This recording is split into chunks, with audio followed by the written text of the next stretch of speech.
আসসালামু আলাইকুম। আমি আশরাফুল ইসলাম, প্রভাষক, বুলতা রেসিডেন্সিয়াল কলেজ। আজকে আমি আলোচনা করব অন্তরীকরণ চ্যাপ্টারের একটা গুরুত্বপূর্ণ টপিক, সেটা হচ্ছে মূল নিয়মে অন্তরীকরণ। তো আমাদের প্রায় এরকম অনেক ধরনের ম্যাথমেটিক্যাল ফাংশন দিয়ে বলে যে ফাংশনটিকে মূল নিয়মে অন্তরজ বের করতে হবে, ঠিক আছে? তাহলে আমরা মূল নিয়মে অন্তরজ এটা বোঝার জন্য আমাদের আগে শিখতে হবে অন্তরীকরণ কাকে বলা হয়। আমরা জানি অন্তরীকরণটার একটা বেসিক ডেফিনেশন হচ্ছে যে কোনো বক্ররেখার নির্দিষ্ট কোনো বিন্দুতে অঙ্কিত স্পর্শকের ঢালকে ওই বিন্দুতে ওই বক্ররেখার অন্তরজ বা অন্তরক সহগ বলা হয়। অর্থাৎ আমাদের কাছে যদি y f of x একটা বক্ররেখা দেওয়া থাকে, ওই বক্ররেখার বলা আছে কোনো একটা বক্ররেখার নির্দিষ্ট কোনো বিন্দু থাকবে, তাহলে ওই বিন্দুতে স্পর্শকের ঢালটাকেই ওই বিন্দুতে ওই বক্ররেখার অন্তরজ বা অন্তরক সহগ বলা হয়।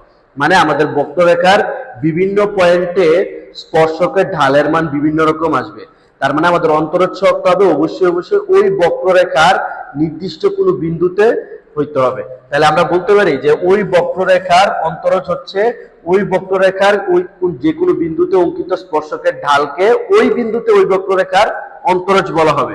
এখন এটা কিরকম, যে আমাদের জন্য একটা বিন্দু বলা স্পেসিফিক করা থাকবে, ওই বিন্দুতে আমি স্পর্শকের ঢাল যেটা পাবো ওই ঢালটাকে ওই বিন্দুতে কি বলা হবে, ওই বিন্দুতে ওই বক্ররেখার অন্তরজ বলা হবে। এখন এই সূত্রে, মূল নিয়মের সূত্রের প্রমাণটা আমরা কিভাবে করব? যেমন আমি এই জায়গায় ধরে নিলাম যে এ একটা বিন্দু আছে x1, y1, এখানে বি একটা বিন্দু x2, y2। আমাদের বক্ররেখার সমীকরণ হচ্ছে y f of x। তাইলে আমি এখানে x1 যদি ইনপুট দিই, x1 ইনপুট দিলে আউটপুট পাইতেছি হচ্ছে y1, x2 ইনপুট দিলে আউটপুট পাইতেছি y2। তাহলে আমরা বলতে পারি যে এখানে যে y1 সমান সমান কি হবে, f of x1, y2 সমান সমান হচ্ছে f of x2। কিভাবে পাইলাম? কারণ আমাদের এই বক্ররেখার মেইন ফাংশন হচ্ছে y f of x।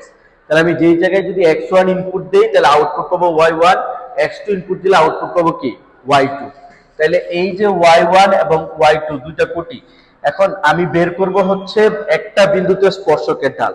আমরা সরলরেখার চ্যাপ্টারে ঢালের সূত্র, ঢাল m এর সূত্র কি জানি, কোটি দ্বয়ের অন্তর অর্থাৎ y2 y1 ডিভাইডেড বাই ভুজ দ্বয়ের অন্তর x2 x1। এটা আমরা সরলরেখার চ্যাপ্টারে জানি যে দুইটা বিন্দুর গামী রেখার ঢাল হচ্ছে y2 y1 divided by x2 x1। এখন y2 মানে কত? y2 মানে এখানে আমরা দেখে আসছি যে f of x2 minus y1 মানে হচ্ছে f of x1 divided by x2 মাইনাসের হচ্ছে x1। এইটুক বসাইলাম, আমি হচ্ছে এবি রেখার ডালটা বের করছি। এবি রেখার ডাল বের করতে গিয়ে এখন আমি এই জায়গায় আরেকটা জিনিস চিন্তা করতে পারি, সেটা হচ্ছে এইভাবে যদি চিন্তা করি x1 এর সাথে আমি x2 বানাইতে হলে কি করলাম, একটা জিনিস যোগ করে আমি x2 পাইলাম। তার মানে ওই জিনিসটা ধরে নিলাম মধ্যবর্তী ডিসটেন্সটা হচ্ছে h। তার মানে x2 পাইতে হইলে আমার কি করতে হবে, x2 সমান সমান হচ্ছে x1 প্লাস h। এটা আমি ধরতে পারি যে x2 কে আমি শুধু একটা চলক দিয়ে প্রকাশ করতে চাইতেছি x1 দিয়ে। তাহলে x2 কে আমি কি বলতে পারি, x1 প্লাস h বলতে পারি। তাহলে একইভাবে y2 সমান সমান কি দাঁড়াবে, কারণ y2 সমান সমান হচ্ছে আমাদের f of x2। তাহলে সেম ভাবে আমাদের y2 সমান সমান কি হতে পারে, x2 এর জায়গায় x1 plus h f of x। এই জিনিসটা আবার এখানে যদি আমি রিপ্লেস করে দিই, আমাদের কি আসবে, f of x1 plus h মাইনাসের f of x1 divided by হচ্ছে x2 এর জায়গায় x1 প্লাস h মাইনাসের x1। এই x1 আর এই x1 কি যাবে, কাটা যাবে। কাটা গেলে আমাদের থাকতেছে হচ্ছে এখানে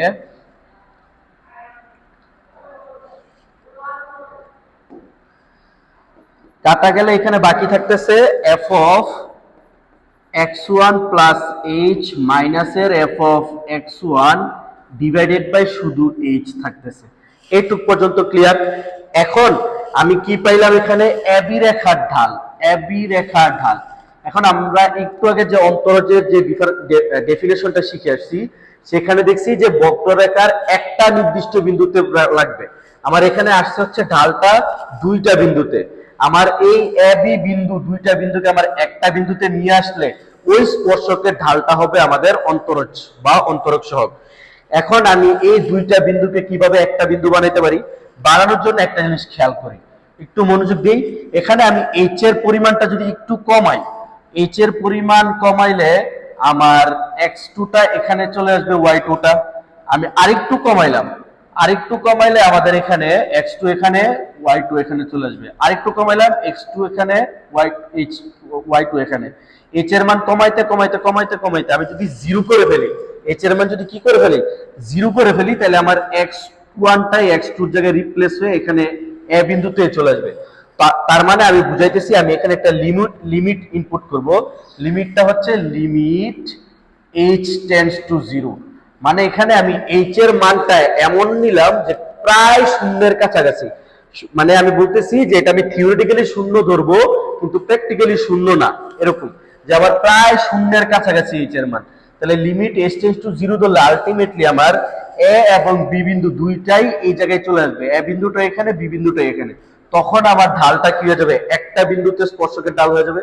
তাহলে জাস্ট আমার এই জায়গায় লিমিটটা পরিচয় করার কারণে f of x1 plus h minus এর f of x1 divided by h, এটাই হচ্ছে আমাদের যে dy বাই dx চলে আসতেছে, dy বাই dx চলে আসতেছে। এটাই হচ্ছে আমাদের মূল নিয়মে অন্তরজ সূত্র, যে আমি কোনো একটা ফাংশনের যদি মনে করি y f of একটা বক্ররেখা, এই বক্ররেখার অন্তরজ মূল নিয়ম অন্তরজ বের করব, তাহলে মূল নিয়ম অন্তরজের সূত্র হচ্ছে dy বাই dx অথবা ddx of f of x। এটার সূত্র হচ্ছে লিমিট h টেন্ডস টু 0, যেই ফাংশনের ডিফারেন্সিয়েশন বের করব ওই ফাংশনকে h পরিমাণ বাড়াবো minus f of x divided by h, তাহলে যে মানটাকে লিমিটের ম্যাথ করলে আমাদের মূল নিয়মে অন্তরজের মাধ্যমে অন্তরীকরণের মানটা চলে আসবে।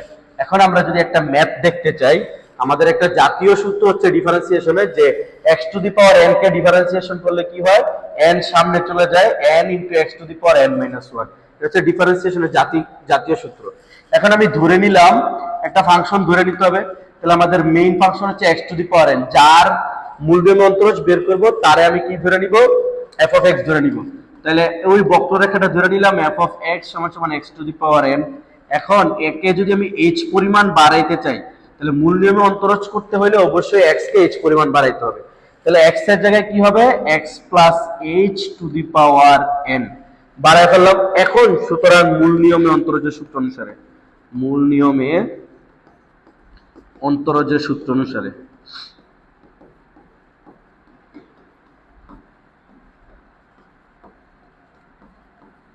সূত্র অনুসারে আমরা সূত্র কি জানি, ddx of f of x এর সূত্র কি দেখলাম একটু আগে, যে আমি লিমিট h টেন্ডস টু 0 এবং f of x plus h minus এর f of x divided by কি হবে h।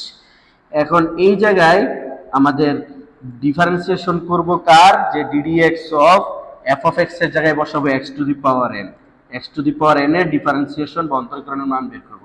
তাহলে লিমিট h টেন্ডস টু 0 আর f of x plus h এর মান কত, x plus h to the power n minus এর x to the power n, f of x এর মান x to the power n divided by h। এইটুক পর্যন্ত সবাই বুঝতে পারছি আশা করি। এখন আমি বাকি কাজটা যদি করতে চাই, এই জায়গায় আমাদের 9-10 এর বাইনোমিয়াল থিওরির সূত্রটা জানতে হবে, দ্বিপদী বিস্তৃতির একটা আমাদের 9-10 এর সূত্র আছে, সেটা একটু ছোট্ট করে জানতে হবে, যে a প্লাস b to the power n এর একটা সূত্র আমরা জানি 9-10 থেকে, যে a to the power n plus nc1 a to the power n minus 1 b plus nc2 a to the power n minus 2 b square plus, এভাবে চলতে থাকে, আলটিমেটলি লাস্টে b to the power n, এভাবে চলতে থাকে। Same ভাবে এটারে আরেকটু মডিফাই করলে a to the power n plus nc1 মানে হচ্ছে n, nc1 এর মান n a to the power n minus 1 b plus nc2 এর মান হচ্ছে n into n minus 1 divided by 2 factorial a to the power n minus 2 into b square plus n into পরবর্তীতে ভাবে চলতে থাকবে plus b to the power n। এই সূত্রটা এখন এই জায়গায় যদি আমি বসাই, তাহলে এখানে আমার লিমিট h টেন্ডস টু 0 আর a ডিভাইডেড বাই h টাকে আমি সামনে 1 বাই h আকারে আইনা গুণ করে ফেললাম। এখন x প্লাস h এর আমি কি কল্পনা করতে পারি, a প্লাস b to the power n, তাহলে a প্লাস b to the power n এর সূত্র অনুসারে x to the power n plus আমাদের সূত্র হবে n into x to the power n minus 1 into h plus n into n minus 1 divided by 2 factorial into x to the power n minus 2 into h এর square plus dot dot dot এভাবে চলতে থাকবে, লাস্টে গিয়া h to the power n এবং minus কি হবে x to the power n। এখন এই জায়গায় এই x to the power n প্লাসে এই x to the power n মাইনাসে কাটা চলে যাবে। তাহলে আমি যদি h এই যে 1/h এখানে 1/h দিয়ে গুণ মানে h দিয়ে প্রত্যেকটা কি হবে ভাগ হয়ে যাবে। তাহলে h দিয়ে যদি আমি প্রত্যেকটাকে ভাগ দিতে যাই তাহলে ভাগ দিলে এখন কি হবে,